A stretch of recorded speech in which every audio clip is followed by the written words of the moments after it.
पन्नगे च सुरेन्द्रे च कौशिके पाद संस्पृशि निर्विशेष मनस्काय श्री वीरस्वामिने नमः।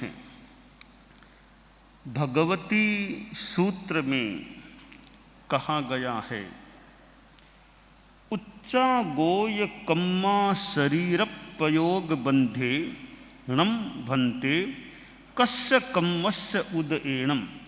गोयमा जाति अमदेणम कुल अमदेणम बल अमदेणम रूप अमदेणम तव अमदेणम सुय अमदेणम लाभ अमदेणम ईश्वरीय अमदेणम उच्च गोय कम्मा शरीर पयोग नामाये कम्मस्य उदएणम उच्चा गोय कम्मा शरीर पयोग बंधे। नीया गोय कम्मा शरीर पयोग बंधे णम भन्ते कस्य कम्मस्य उदएणम। गोयमा जाति मदेणम कुल मदेणम बल मदेणम रूप मदेणम तव मदेणम सुय मदेणम लाभ मदेणम ईश्वरीय मदेणम नीया गोय कम्मा शरीर पयोग नामाये कम्मस्य उदएणम नीया गोय कम्मा शरीर पयोग बंधे। 8 कर्मों में 7वां कर्म गोत्र कर्म है। गोत्र कर्म भी पुण्य और पाप दोनों रूपों में होता है। वेदनीय आयुष्य नाम और गोत्र ये चारों कर्म पुण्यात्मक भी होते हैं, पापात्मक भी होते हैं। शेष 4 कर्म एकांत पापात्मक ही होते हैं। तो प्रश्न किया गया कि गोत्र कर्म के 2 प्रकार हैं, उच्च गोत्र नीच गोत्र। तो उच्च गोत्र कर्म शरीर प्रयोग बंध किस कर्म के उदय से होता है? उत्तर दिया गया कि उच्च गोत्र कर्म शरीर प्रयोग बंध के ये 2 हेतु हैं। जाति का मद न करना, कुल का मद न करना, बल का मद न करना, रूप का मद न करना, तप का मद न करना, श्रुत का मद न करना, लाभ का मद न करना, ऐश्वर्य का मद न करना और उच्च गोत्र कर्म शरीर प्रयोग नाम कर्म का उदय। कि यह गोत्र कर्म जो पुण्य के रूप में होता है वह उच्च गोत्र कहलाता है और जो पाप के रूप में होता है, अशुभ होता है, वह नीच गोत्र कहलाता है। अब प्रश्न है, इनका बंधन किन कारणों से होता है? इसको सार संक्षेप में कहा जाए तो यूं कहना ठीक प्रतीत हो रहा है कि निरहंकार भाव उच्च गोत्र कर्म बंध का कारण है और मद भाव अहंकार भाव नीच गोत्र कर्म बंध का कारण है। अब अहंकार घमंड अनेक प्रसंगों में हो सकता है, जैसे जाति कुल।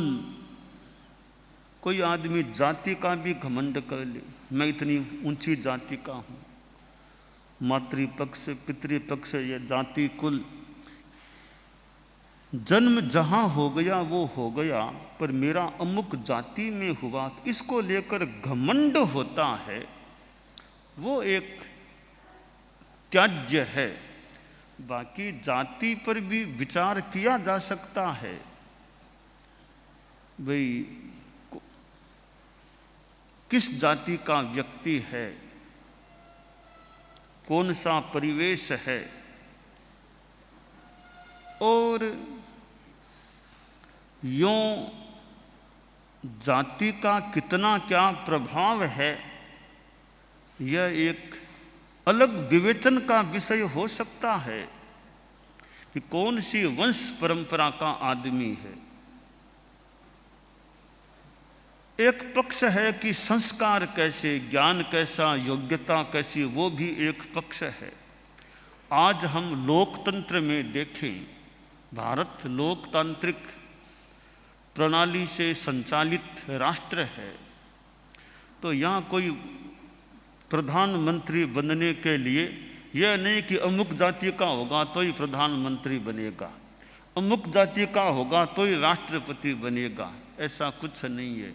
एक चाय बेचने वाला व्यक्ति, चाय बेचने वाले का बेटा प्रधानमंत्री पद तक जा सकता है, राष्ट्रपति तक आदिवासी परिवार का व्यक्ति, आदिवासी परिवेश का व्यक्ति राष्ट्रपति के पद तक जा सकता है।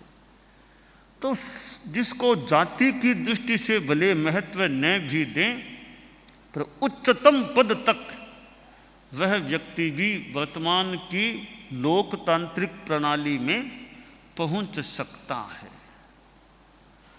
तो वर्तमान में तो ऐसा देखें कि यह जातिवाद, लोकतांत्रिक प्रणाली में मानो जातिवाद को तो महत्व ही नहीं है। जो भी आदमी अपने ढंग से चुनाव में जीत जाए तो कुर्सी पर, सत्ता पर वो आ सकता है। तो एक विचारधारा यह है कि भाई जाति से कोई मतलब नहीं, जातिवाद अतात्विक है, उस आदमी में योग्यता होनी चाहिए, संस्कार अच्छे होने चाहिए। एक नीच जाति या सामान्य जाति के परिवार में जन्मा हुआ आदमी भी कोई महान व्यक्तित्व के रूप में सामने आ सकता है। तो जाति जो भी है, जाति का घमंड कम से कम इतना तो मान लें कि जाति का घमंड तो नहीं ही करना चाहिए। घमंड काम का नहीं, और तो अलग विवेचन का विषय है कि जाति का, वंश का क्या प्रभाव आदमी पर पड़ सकता है और जाति का कितना क्या महत्व है। यह एक अलग चिंतन, मंथन, तर्क का विषय बन सकता है, एक अलग चीज है। परंतु कुछ भी हो, अध्यात्म की दृष्टि से देखें तो घमंड तो नहीं ही करना चाहिए। अध्यात्म के संदर्भ में कि घमंड नहीं, मद नहीं, गर्व नहीं। तो जाति का मद न करना, कुल का मद न करना, बल का भी मद न करना। कोई आदमी बड़ा शक्तिशाली है, इतना शरीर से बलवान है कि कठोर काम भी करा लो, बड़ा भार उठाना हो तो उठा लो, भारी भरकम गाड़ी को निकालना है तो धक्का दे करके निकाल दे, इतना बल है। हाथों पर एक आदमी को खड़ा कर ले, मुट्ठी पर, हाथों पर कोई खड़ा कर ले, आदमी को उठा दे, हाथ मेरे हाथों पर तुम खड़े हो जाओ, ऐसा कोई मान लो कर दे तो कितना बल होगा उसमें। कितना ही भार उठाना हो, भारी भरकम पाटा, जो भी चीज उठाना है तो उठा ले, ये बल है शरीर में। तो बल है तो फिर उसका घमंड नहीं, अहंकार नहीं है तो ठीक है, अच्छा योग है कि अच्छा बल मिल गया है, उसका भी घमंड नहीं। अब रूप है तो किसी का चेहरा बड़ा सुंदर है, बहुत शरीर अच्छा है, गौर वर्ण दीप्ता चेहरा, तो ठीक है, योग है, कर्म का मिल गया अच्छा शरीर, तो उसका भी अहंकार नहीं। रूप आज बढ़िया है, मान लो कुछ वर्षों बाद शरीर में ऐसी स्थितियां बने कि वो उतना देदीप्यमान जो चेहरा था वो थोड़ा फीका पड़ जाए, मुरझा जाए, तो फिर रूप का भी घमंड क्या करें। बीमारियां लग जाए, 16 रोग जैसी बात जो आती है वो लग जाए, शरीर कैसा हो जाए। तो भी रूप मिला है तो घमंड मत करो, मिल गया तो मिल गया। और एक दृष्टि से देखें तो रूप का ज्यादा महत्व नहीं है हमारे जीवन में।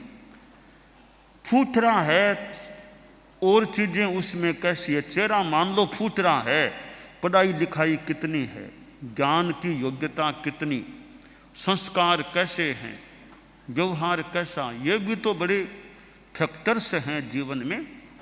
तो रूप का है भी तो बहुत थोड़ा मूल्य है, ज़्यादा मूल्य तो ज्ञानवत्ता, योग्यता, क्षमता, संस्कार, आचरण, व्यवहार, उन चीज़ों का ज़्यादा महत्व है। तो रूप का भी घमंड नहीं करना चाहिए। गुरुदेव तुलसी का भी रूप हमने देखा, आप लोगों ने, बहुतों ने देखा होगा। तो उनका चेहरा यूँ अच्छा दीपता, अच्छा चेहरा लगता था। विराजमान होते तो चेहरा एक बहुत अच्छा गौर वर्ण ऐसा यूँ दिखाई देता। तो ठीक है, पुण्य का योग मान ले। चेहरे की सुंदरता, अच्छापन, नाक कैसा, कान कैसा। गुरुदेव महाप्रज्ञ जी का जो गीत है, कानों की छटा निराली, आँखें इमरत की प्याली, कानों की छटा, आँखें इमरत की प्याली, किसने सौंदर्य सजाया रे महाप्राण गुरुदेव, किसने सौंदर्य सजाया रे महाप्राण गुरुदेव। कैसी वह कोमल काया रे महाप्राण गुरुदेव, पुष्पों ने शीश झुकाया रे महाप्राण, कंचन सी कोमल काया रे महाप्राण गुरुदेव। तो आचार्य श्री तुलसी को मैंने भी देखा है, और भी अनेक संतों साधियों ने, आप लोगों में से बहुतों ने, कईयों ने देखा ही होगा। तो उनमें जितना जाना, चेहरे की सुंदरता, शरीर में सौंदर्य था। तो यह पुण्याई का एक कार्य कि शरीर सुंदर है, परंतु सुंदरता का घमंड नहीं करना चाहिए, अहंकार नहीं। और आदमी के पास मान लो तपस्या है, तपस्या करने वाला है, तो तप का भी अहंकार नहीं करना चाहिए। इतनी तपस्या मैंने इतनी कर ली, अपनी प्रशंसा ज़्यादा, वो उस भावना से आत्मश्लाघा के रूप में खुद की प्रशंसा नहीं करनी, मैंने इतनी तपस्या की, वो किया वो किया। तो आत्मश्लाघा की भावना से अपना बखान नहीं करना चाहिए कि मैंने इतना कर लिया, इतना कर लिया, घमंड नहीं आना चाहिए। और लाभ हो, इतना लाभ, आप गृहस्थों को देखें तो इतनी कमाई, इतनी कमाई, इतनी कमाई करता हूँ, इतनी कमाई। तो कमाई करते हो तो ज़्यादा बखान मत करो, ज़्यादा घमंड मत करो। ठीक है, आपके योग है, पैसा आ रहा है, लक्ष्मी आ रही है, लक्ष्मी बरस रही है, ठीक है, मान लो योग है जो भी, इसका ज़्यादा घमंड नहीं करना चाहिए। और किसी को सत्ता मिल जाए, अधिकार मिल जाए, तो सत्ता का अहंकार नहीं, अधिकार है तो अधिकार का अच्छा उपयोग करना अलग बात है। अधिकार का घमंड नहीं कि मेरे पास अधिकार आ गया, मैं सत्ता में आ गया, चाहूँ वैसा कर दूंगा, वैसा कर, ऐसा नहीं बोलना चाहिए, मैं चाहूँ वैसा कर दूंगा। अधिकार मिला है मानो सेवा के लिए मिला है, अच्छा कार्य करने के लिए मिला है। अधिकार का अच्छा उपयोग करो तो एक मान लो गलत बात नहीं है। अधिकार का दुरुपयोग करो और अहंकार करो तो अधिकार का अहंकार नहीं, अधिकार का आदमी को आध्यात्मिक धार्मिक अच्छा उपयोग करना चाहिए। तो ये 8 चीज़ें हैं, जाति, कुल, बल, रूप, तपस्या, लाभ, श्रुत ऐश्वर्य या श्रुत लाभ ऐश्वर्य। श्रुत है ज्ञान, बहुत है, बहुत तत्व ज्ञान है, बहुत पढ़ा लिखा है, अनेक भाषाओं का जानकार है। संस्कृत में बात करा लो, अंग्रेजी में करा लो, और कोई भाषा में करा लो, तत्व ज्ञान की करा लो, मनोविज्ञान की, बहुत ज्ञान है। तो ज्ञान है तो ज्ञानावरणीय कर्म का मान लें, क्षयोप संभाव से मिला होगा इतना ज्ञान, तो ज्ञान का भी घमंड नहीं। ज्ञाने मौनम क्षमा शक्तव, ज्ञान होने पर भी आदमी आत्मश्लाघा की भावना से अपना मौखर्य न करे। ज्ञान में मौन रखो, दिखाओ मत कि मेरे पास इतना ज्ञान है, इतना ज्ञान है।